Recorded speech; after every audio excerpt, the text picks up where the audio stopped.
જય શ્રી કૃષ્ણ મિત્રો, કેમ છો? મજામાં ને? આજે આપણે સરસ અને યુનિક નાસ્તો બનાવીશું.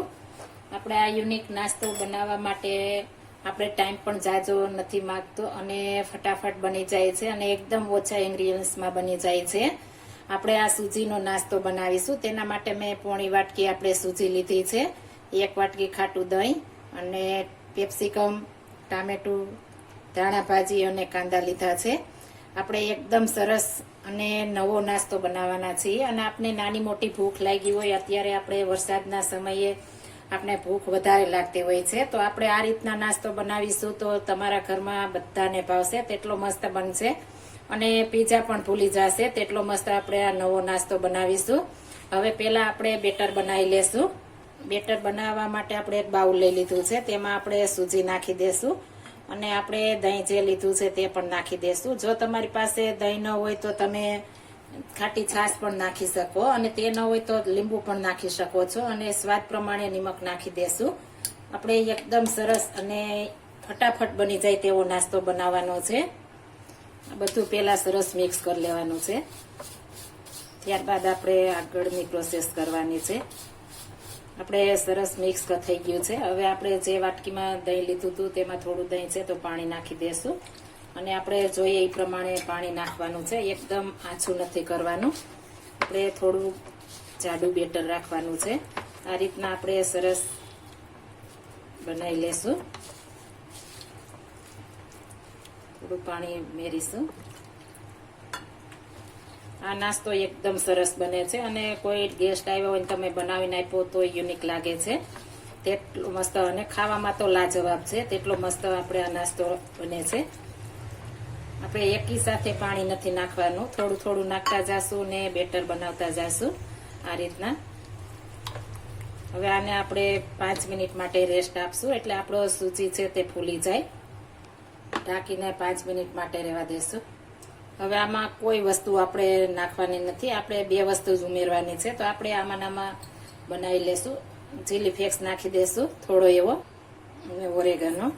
આ બધું મિક્સ કરી દેવાનું છે. નિમક આપણે નથી નાખવાનું, નિમક નાખશું તો આપણો નાસ્તામાં બનાવવાની નહીં મજા આવે અને પરફેક્ટ બનશે પણ નહીં. નિમક આપણે આગળ કઈ રીતના ઉપયોગ કરવો હું તમને બતાવીશ. આ રીતના આપણે આમાં મિક્સ કરી દેશું. આપણે સરસ મિક્સ થઈ ગયું છે. આપણે 5 મિનિટ થઈ ગઈ છે. સરસ આપણે સૂજી ફૂલી ગઈ છે. હવે તેમાં આપણે ઈનો નાખી દેશું, 2 ચપટી જેટલો, વધારે નહીં, અને ઉપરથી 2 ટીપા પાણી નાખવાનું છે, ઈનો ફૂટે તેટલું જ. આપણે બેટર પરફેક્ટ છે એટલે આપણે વધારે નથી નાખવાનું. આ રીતના આપણે ઈનો ફૂટી જાય ત્યારબાદ જ આપણે મિક્સ કરી લેવાનું છે. આપણે આમાં સોડાની કોઈ પણ જરૂર નથી પડતી અને ફટાફટ બની પણ જાય છે. આ રીતના આપણે સરસ ફેટી લેશું એટલે આપણે સરસ હવાના કણ ભરાશે તો આપણો નાસ્તો પણ મસ્ત બનશે. આપણે સરસ ફેટાઈ ગયું છે. હવે આપણે નોનસ્ટિક પેન લઈ લેશું, તેમાં માખણ નાખી દેશું. તમારી પાસે માખણ ન હોય તો બટર પણ વાપરી શકો છો. હવે વચ્ચે આપણે એક વાટકી મૂકી દેવાની છે એકદમ સરસ, અને આપણે જે બેટર બનાવેલું છે તેને આપણે ફરતું આ રીતના નાખી દેશું. જેવડો બનાવવો હોય તેવડો બની શકે છે આપણે આ નાસ્તો. આ રીતના આપણે આખામાં સરસ રાઉન્ડ શેપમાં નાખી દેશું. આપણે સાઈડમાં આ રીતના સરસ કરી લેશું એટલે આપણે રાઉન્ડ શેપમાં થઈ જાય. અને રાઉન્ડ શેપ ન થાય તો પણ ચાલે, આપણે નાસ્તો તો પણ મસ્ત લાગશે. આ રીતના આપણે રાખી દેશું અને હવે આપણે ગેસની ફ્લેમ થોડી વધારીશું અને 2 મિનિટ માટે ઢાંકીને રહેવા દેશું. સરસ ચડી ગયું છે. ગેસની ફ્લેમ આપણે ધીમી પહેલા કરી દેવાની છે ને ઉપરથી આપણે બટર લગાવી દેશું. આ રીતના આપણે માખણ લખાવી દેશું.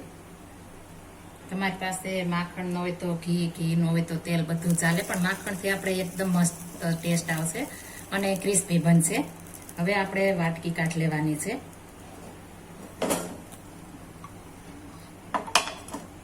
આપણે ગરમ હોય છે તો કાઢવામાં ખાસ ધ્યાન રાખવાનું છે. હવે જે આપણે સ્ટફિંગ બનાવ્યું છે તે નાખી દેશું.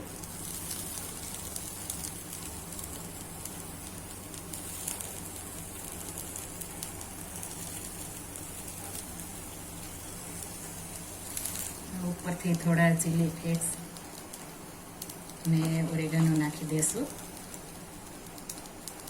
ને થોડું આપણે નિમક નાખી દેશું. આપણે મિક્સ નથી કર્યું એટલે નિમક આપણે મિક્સ કરીશું પાણી થશે તો આપણો નાસ્તો મસ્ત નહીં બને, એટલા માટે આપણે આ રીતના કરશું. ને હવે આપણે સાઈડ ચેન્જ કરી લેશું.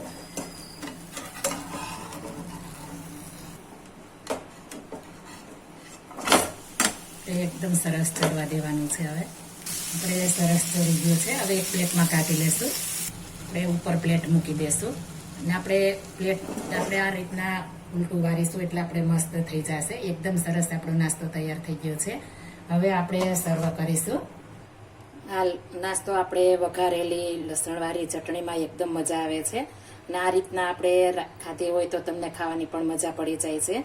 જો તમે જે પસંદ હોય તેમાં પણ આ નાસ્તો તમે લસણવાળી ચટણી સાથે ખાશો તો એકદમ ટેસ્ટફુલ લાગશે અને ખાવાની પણ મજા આવશે. તમે ગમે તેટલા બનાવશો ઓછા પડશે, તેટલો મસ્ત આપણે આ નાસ્તો બને છે. તો મસ્ત મજાનો આપણે આ નવો નાસ્તો તૈયાર થઈ ગયો છે. એકદમ સરસ અને ખાવાની પણ મજા પડી જાય તેવો. નાના બાળકોને આપણે લંચ બોક્સમાં કરી દીધો હોય તો પણ ચાલે અને તે બધા પ્રેમથી ખાશે તેટલો મસ્ત બને છે. તે માગીને ખાશે તેટલો મસ્ત. જો આ મારી રેસીપી પસંદ આવી હોય તો મારી ચેનલ લાઈક, શેર અને સબસ્ક્રાઈબ કરી દેજો. ફરી મળીશું નવી રેસીપી લઈને. જય Shri Krishna. Thank you for watching guys.